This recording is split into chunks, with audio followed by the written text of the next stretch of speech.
rides only.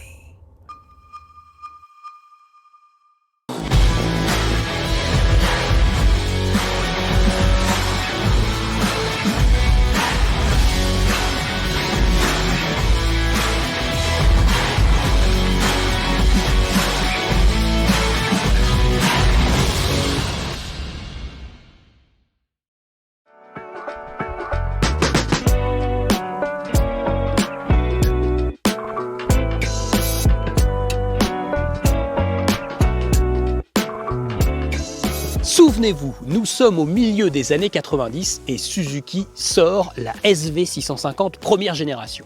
Nous sommes alors dans une véritable culture du 4 cylindres en ligne. Et Suzuki détonne avec une moto bicylindre en V, un cadre treillis tubulaire et une allure globalement plutôt latine. Et immédiatement, cette petite moto va rencontrer un succès énorme, au point de tutoyer les 4 cylindres en ligne, voire même de les dépasser dans le top des ventes. Après cette première génération, on a eu une SV650 avec un cadre en alu beaucoup plus rigide, l'arrivée de l'injection. Ensuite, nous avons eu le flop de la Suzuki Gladius. Et puis le retour à une SV650 beaucoup plus classique avec un phare rond et un moteur remanié pour Euro 4, Euro 5. Et voilà, nous sommes en 2023. Voici une toute nouvelle génération de Suzuki bicylindre avec la GSX 8S.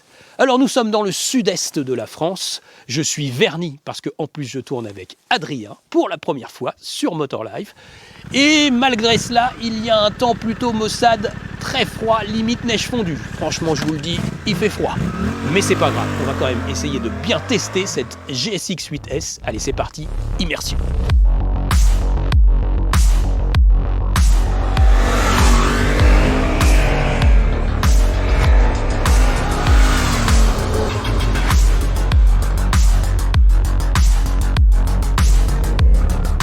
Et voilà, nous sommes à bord de la Suzuki GSX 8S.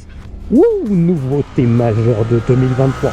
Je vais vous parler directement de la position de conduite, de l'ergonomie de bord. Sachez-le, cette ergonomie, elle est très réussie. La position de conduite, elle est vraiment impeccable.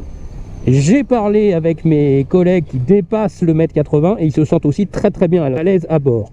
Il y a suffisamment de place sur la selle pilote pour se reculer, s'avancer, donc de trouver assez d'espace à bord. Le guidon, il est parfaitement dessiné, guidon en aluminium s'il vous plaît. Un joli tableau de bord TFT couleur, toujours très lisible chez Suzuki, toujours très facile à comprendre. On chope toutes les infos au premier coup d'œil. Et l'électronique, regardez, tac, j'appuie sur le guidon, je change, hop, sans problème. Je veux changer le traction control, hyper simple en roulant, on ferme juste les gaz, à cause du ride-by-wire bien sûr, mais on s'adapte sans problème pour changer. C'est hyper simple de changer l'électronique et les assistances.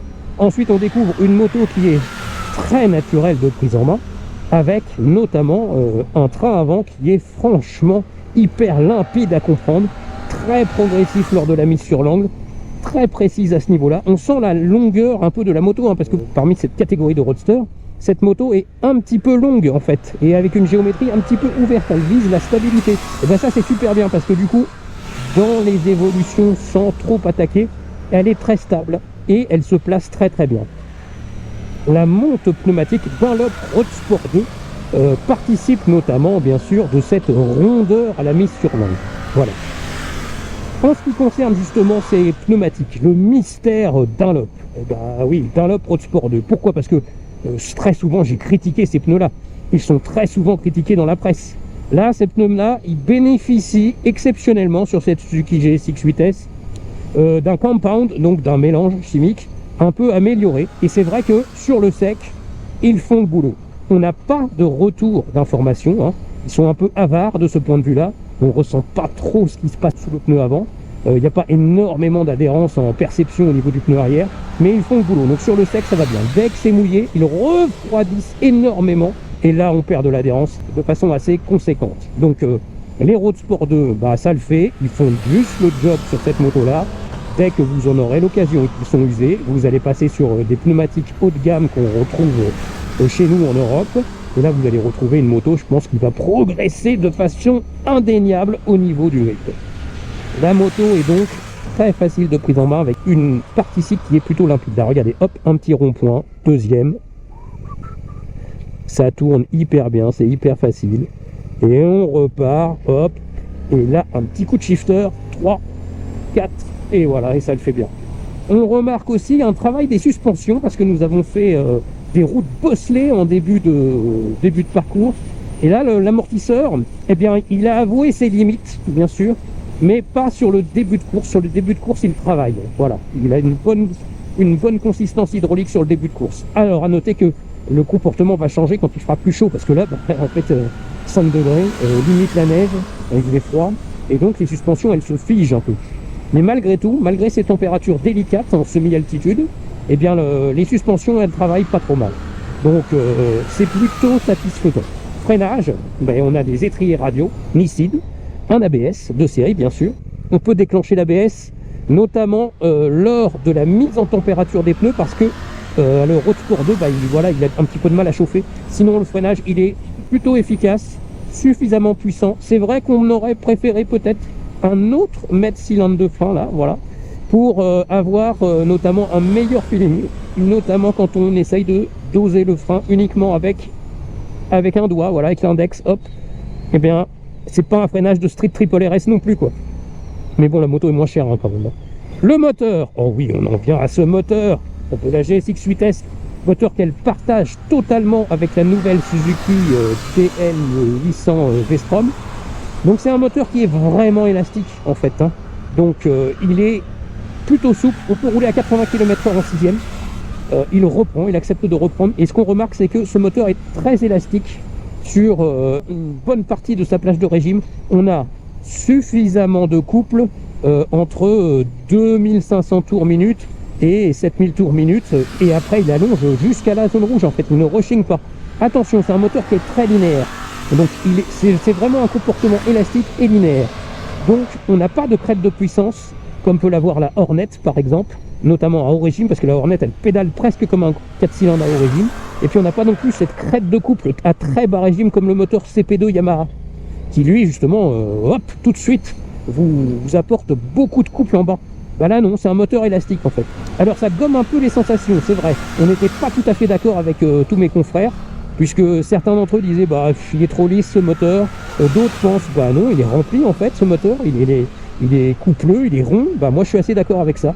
Il est coupleux et rond, ce moteur. Donc, en fait, il est très utilisable, voilà. Et donc, ça correspond bien, finalement, à l'usage un peu polyvalent de cette moto, puisque au jour le jour, on va utiliser très facilement ce moteur. Et on devine déjà qu'en version A2, il devrait pas être mal, puisqu'il est élastique, donc il va bien faire le job en version A2. La boîte de vitesse, elle est plutôt bonne. Il faut savoir qu'avec le quick shifter, les rapports montent très bien, mais il faut utiliser le quick shifter comme un shifter, c'est-à-dire qu'il faut un petit peu de régime moteur. On ne peut pas utiliser le quick shifter à trop bas régime pour descendre les rapports, par exemple. Là, c'est mieux d'utiliser le levier d'embrayage. Et là, le levier d'embrayage un tout petit peu ferme, une boîte un tout petit peu dure à la descente des rapports, mais sinon, c'est plutôt une boîte de vitesse réussie.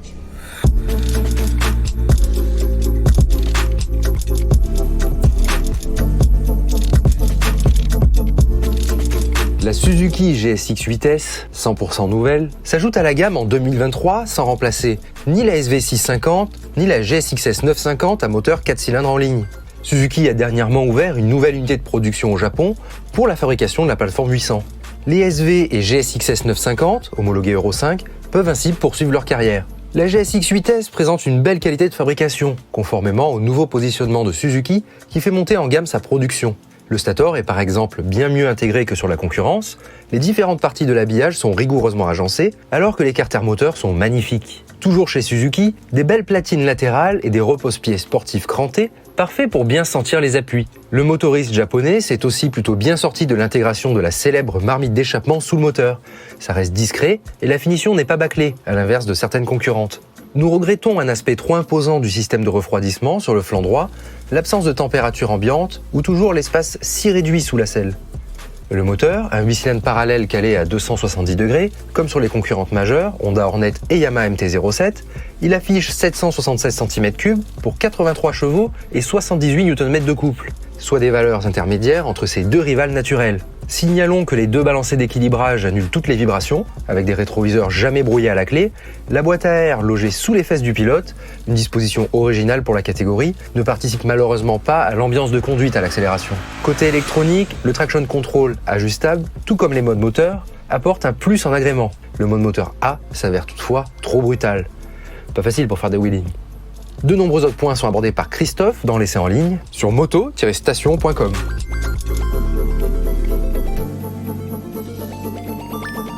Voilà, maintenant nous sommes à Grasse, hein. On va se rapprocher d'Antibes pour rendre cette Suzuki GSX 8S. Vous voyez, il y a encore des gouttes sur la moto. La journée, elle n'a pas été simple, hein, je vous le cache pas. Hein. On a fini par prendre de la neige fondue. J'ai été trempé. Adrien, qui filme ce plateau actuellement, et ben voilà, qu'est-ce qui se passe? Lui aussi, hein, il a souffert, il était dans le froid. Mais ça valait le coup, puisqu'on a essayé et on a filmé l'une des nouveautés majeures de 2023. Pourquoi nouveauté majeure? Parce que c'est un roadster homologué à 2, c'est un roadster populaire, cœur de gamme. Voilà.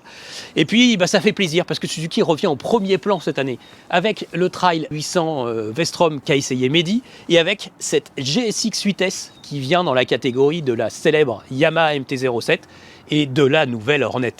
Et bien cette moto, moi je vous le dis, elle se positionne un peu entre les deux. Pourquoi? Parce que par rapport à une MT-07 par exemple, cette Suzuki, franchement, elle est plus équilibrée de partie cycle, elle est agile et en même temps elle est très stable. C'est une très très bonne mise au point cette Suzuki. Sur le papier, elle annonce un moteur beaucoup plus coupleux, à un régime inférieur. Ça ne se ressemble pas tellement sur la route, même si c'est sûr que ce moteur est très élastique, très rond, mais il n'a pas l'effet tracteur du moteur CP2 de Yamaha tout en bas. Et puis il y a la Hornet. Alors la Hornet, on sait ce que c'est. Hein. C'est 10 chevaux de plus, c'est 10 kg de moins, c'est 1000 € de moins aussi. Et franchement, elle va tuer le game en termes de performance et de sensation. Par contre, elle est hyper fade de ligne. Et puis c'est vrai que finalement, elle passe un peu inaperçue cette Hornet dans une concession. Là, cette moto-là, vous voyez, la Suzuki, elle est vraiment nouvelle. Regardez un peu l'allure de cette Suzuki. Hein. Elle est affirmée, elle est osée. Suzuki a tenté un design très pointu, une boucle arrière apparente. Et puis la qualité de finition, c'est peut-être la meilleure des trois finalement. Hein. Donc ça justifie un peu son prix. Et puis le package global de cette moto, entre la tenue de route, la facilité de prise en main, l'agilité quand même, le moteur très élastique qui va être très utilisable, on devine qu'en a deux, elle va être sans doute très bien cette moto. Et ça en fait un bon package, voilà. Alors il y a des petites choses qui vont pas, bien sûr, hein. L'amortisseur arrière va peut-être avouer un petit peu ses limites, les étriers de frein radio c'est très joli, mais avec un meilleur mètre cylindre de frein on aura eu un dosage encore meilleur, et puis il n'y a pas de température extérieure au tableau de bord, sous la selle on mettra à peine un biodisc, bon c'est des petits détails tout ça, la boîte qui accroche un petit peu quand on descend les rapports, mais au global, eh bien cette moto, franchement, elle est plutôt réussie. Et puis elle apporte quelque chose de vraiment nouveau chez Suzuki et un vent de frais, une offre supplémentaire sur la catégorie. Allez, je vous invite à vous exprimer et je vous invite aussi à vous abonner à la chaîne YouTube Motor Live. Des vidéos, on en fait plein, hein. Faut venir nous voir, faut rester fidèle, faut continuer de nous suivre. Et puis exprimez-vous sur cette moto. Finalement, qu'en pensez-vous de cette GSX 8S? Allez, c'est à vous.